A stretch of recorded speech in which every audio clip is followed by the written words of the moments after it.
Kami dari kelompok 6 terdiri dari Esther Sitorus, Juniati, Kezia Viola, dan Siren Theodora, memaparkan presentasi dengan judul Etika Penggunaan Internet. Perkembangan teknologi yang semakin pesat, tentunya seiring berjalannya waktu, kebutuhan manusia juga meningkat. Teknologi yang saat ini yang sudah digunakan oleh seluruh penjuru dunia adalah internet. Internet merupakan sebuah jaringan yang menghubungkan kita dengan orang lain tanpa batas waktu dan tempat. Tentunya, internet sangat membantu kebutuhan manusia seperti berkomunikasi dengan yang lain, membantu pekerjaan lebih mudah, dan masih banyak yang lain.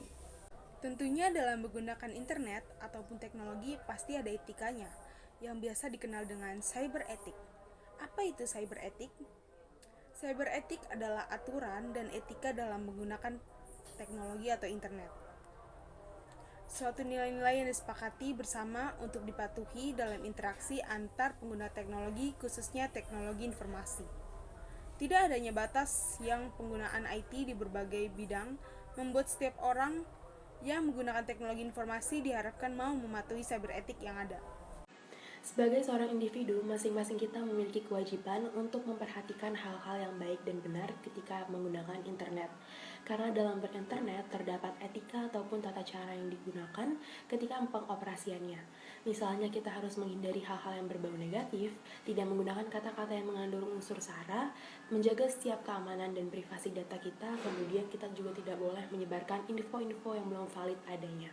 Maka dari itu terbentuklah sebuah komunitas yang dikenal dengan IETF atau yang dikenal sebagai The Internet Engineering Task Force, di mana IETF ini merupakan sebuah komunitas masyarakat yang terdiri dari para perancang jaringan, operator, penjual, dan peneliti yang berhubungan dengan evolusi arsitektur dan pengoperasian internet di skala internasional. Dan IETF sendiri pun memiliki beberapa etika, diantaranya yaitu Yang pertama, saat kita berada di internet, kita harus mengingat bahwa kita semua adalah manusia seperti di dunia nyata. Yang kedua, kita harus mengikuti aturan yang ada pada kehidupan sehari-hari ketika kita sedang online. Etika yang ketiga yaitu kita harus mengingat tempat di mana kita berada ketika sedang online. Yang keempat, saat kita sedang online, hormatilah orang yang sedang berinteraksi dengan kita. Kita jangan terlalu fokus pada internet. Contoh etika yang ditetapkan oleh IETF adalah one-to-one communication. One-to-one communication adalah komunikasi yang terjadi antara satu individu dengan individu lainnya. Yang kedua ada one-to-many communication. One-to-many communication adalah komunikasi yang terjadi antar individu dengan beberapa orang atau kelompok atau sebaliknya. Kasus cybercrime atau bisa disebut illegal contents di Indonesia terjadi karena adanya pemasukan data atau informasi internet yang tidak benar, dan sesuatu yang berbau pornografi itu disebabkan karena kurangnya pengetahuan kecerobohan dari pengguna internet. Cara untuk mencegah terjadinya illegal content adalah memberikan educate user kepada masyarakat. Salah satu contoh kasus yang terjadi di illegal content adalah video porno Ariel dengan Luna Maya dan Cut Tari. Video tersebut diunggah di internet oleh seseorang yang berinisial RJ dan kasus ini sedang dalam proses. Kasus yang kedua yaitu kasus cyberbullying. Cyberbullying adalah intimidasi yang terjadi melalui perangkat digital seperti ponsel, komputer, dan tablet.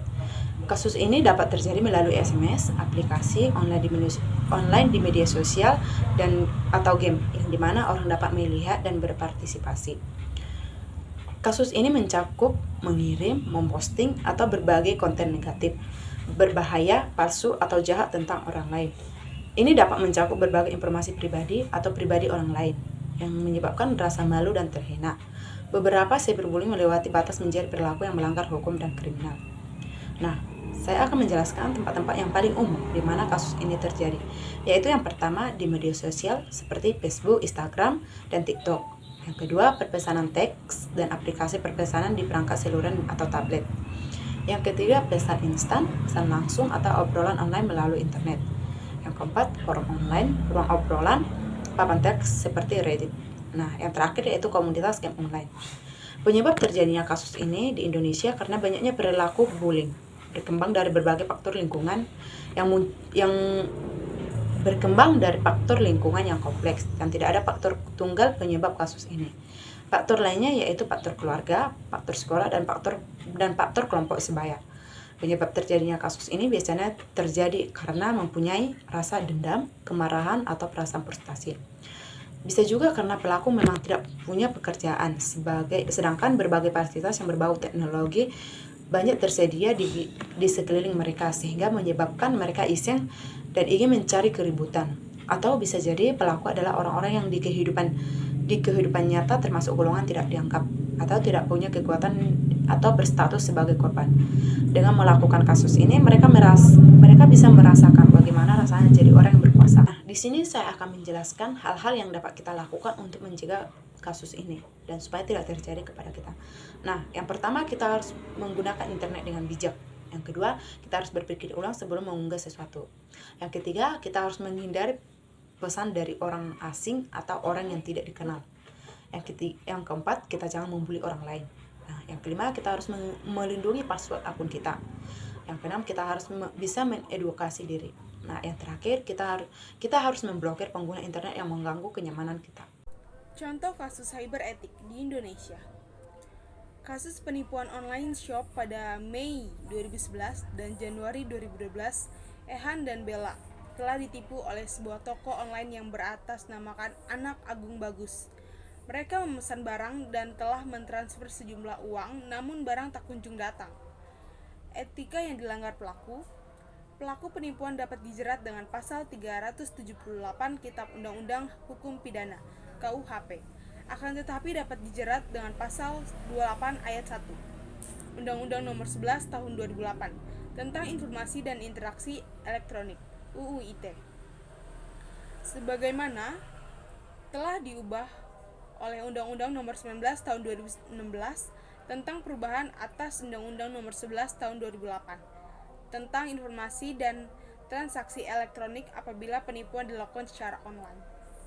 Selanjutnya yang terakhir terdapat pula kasus carding, di mana carding ini merupakan salah satu jenis cybercrime yang dilakukan untuk mencuri nomor kartu kredit milik orang lain dan nantinya akan digunakan untuk transaksi perdagangan di internet. Umumnya pelaku merupakan remaja dan rata-rata beroperasi dari warnet-warnet yang tersebar di beberapa kota.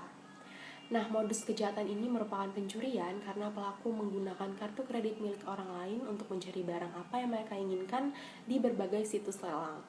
Maka dari itu, perilaku yang tidak terpuji ini pastinya melanggar etika.